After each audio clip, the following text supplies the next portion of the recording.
top choice. Joaquin Wilde. The GM looking to the future by picking Wilde. You have to wonder if this GM is trying to throw the others off. The red brand kicking things off with the first pick. Alexander Wolf. A new home for Alexander Wolf. Wow. Did the GM owe this guy a favor? Tyler Bate. The big strong boy and a big strong brand. I think the GM hit the draft button by mistake.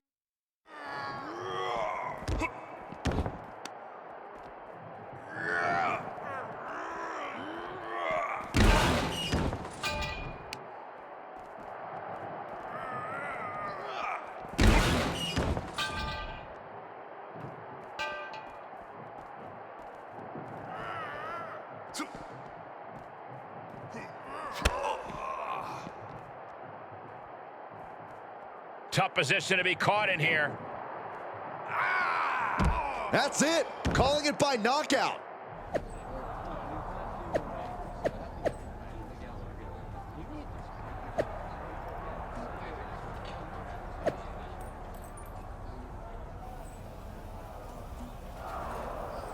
Priest's opponent has been unstoppable ever since Priest placed a bounty on his head, and I don't see that challenger slowing down tonight. It's been mo money, mo problems for Priest, and now he has to face the monster of his own making in a no DQ match for the NXT North American Championship. Cole, did you just quote rap lyrics? If that's any indication of how wild tonight's gonna get, you are in for a treat, ladies and gentlemen. Advantage. He's rummaging for some sort of equalizer underneath the ring. He's got a weapon now, and he knows how to use it. Ooh!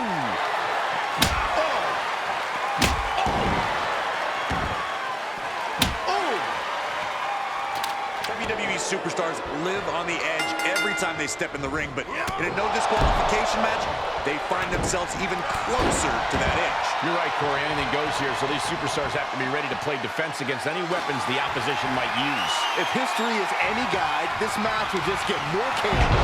Thunderous clothesline.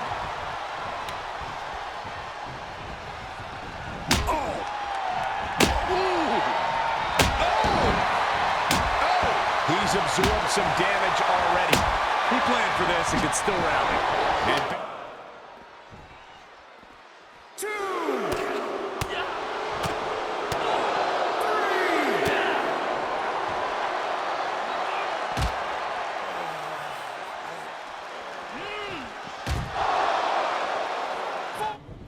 What are you doing up there? This is a no-fly zone. Whoa! Safe and sound, feet on the ground. That's what I always say. Refer to slide number 167. Top rope dives are strictly prohibited. Did you not read the pamphlet? It said no springboard moves allowed. I'll let this one slide, but don't you do it again. Sure, springboard moves are effective until you get caught in midair and get slammed into a pancake. Hey, focus! I know you want a shot at me, but now isn't the time. Weakness number 174, has bad aim. already such a dominant presence at WrestleMania, yet to taste defeat at the Showcase of the Immortals. With the creatures of the night cheering him on, the Undertaker may never lose. Byron, get out of the booth, take off your headset, leave, because The Miz can't stand nerds. Guys, how can he not love The Miz? He's held the tag team titles, the United States title, the WWE title. He won Money in the Bank. Miz is the personification of greatness. Well, you may not like his attitude, but you got to give credit where credit is due. The Miz has truly done it all here in WWE. And The Miz finally got rid of all that dead weight. John Morrison, R-Truth. Finally, his future looks awesome. Oh, dead weight. What, is that what Miz told you, Michael? No, that's what you are to us, Byron. Byron, please stand up and pay homage. I'm not moving. The most must-see superstar in WWE history. Seriously, show this guy some respect for once in your life. I respect everything The Miz has accomplished inside the ring here at WWE. His personality, on the other hand, leaves a little bit to be desired. WWE Universe, acknowledge him. The head of the table has arrived, flanked by his special counsel, Paul Heyman. Reigns has dominated the entire WWE. And not just dominated physically, but now mentally as well. You know, Seth, guys, has had an unbelievable career here at WrestleMania. Well, think about it. Rollins has victories over Brock Lesnar, the likes of Triple H, all at WrestleMania. But Cole, you were ringside for perhaps the greatest Money in the Bank cash-in in history. Indeed, the night that he cashed in on Roman Reigns and Brock Lesnar to win the championship. A personal rivalry reignited here tonight between The Undertaker and the phenomenal AJ Styles. You might remember that Styles has called out the dead man before, claiming that he's become less of a phenom these days and more of a regular man. Yeah, well, now Styles has to come face-to-face with the Reaper once again. And if you remember how things went down when Styles first called The Undertaker out, I can see this match yielding the same result. After all this time running his mouth, Styles can do it even more now with his victory over The Undertaker. Styles has done almost everything a superstar can do in WWE. And now we can add perhaps the biggest accolade to that list, defeating the Phenom. The Undertaker has once again proven that he's still got it, and once again at the expense of AJ Styles. This is what happens when you diss the dead man, Michael. Perhaps AJ has learned this lesson this time. And for Roman Reigns, this is about pride and dominance. It's about asserting his role as the provider and the head of the table for the NOIE family, and that includes his cousin, Jey Uso. In his own twisted way, Roman is showing his love for Jey Uso. He believes he's the only one who can provide for his family. He truly thinks that if he loses this match, his value decreases and the family is worse off. I'm glad my family reunions aren't like this. Jey Uso showed the heart of a lion tonight, but in the end, he was forced to acknowledge the tribal chief. Not an ounce of quit in Jey's body, but even in his own family. There is Roman Reigns, and there's everybody else. Jey Uso did not back down. He did not defer. And now Roman Reigns has to acknowledge his cousin as the winner. I wouldn't have believed it if I didn't see it with my very own eyes. The tribal chief humbled at the hands of main event Jey Uso. Utter contempt here between Roman and McIntyre. Expect a war of colossal proportions. Well, Roman has to view McIntyre as one of the few legitimate threats to his place at the head of the table. Meanwhile, Drew despises Roman's attitude and tactics inside the ring. Listen, Drew's the guy WWE gets when Roman's busy. It sounds like I'm discrediting Drew, but I'm stating the fact that WWE needs a backup top guy, and Drew fits that role very well. Well, that's Roman's opinion. I think under different circumstances, you think these two would have a healthy mutual respect for each other as top stars, but they seem destined to always be at odds. What a major victory for Drew McIntyre here tonight, overcoming one of the toughest and most dominant competitors in WWE, Roman Reigns. There can be no question now that McIntyre is at the top of his game.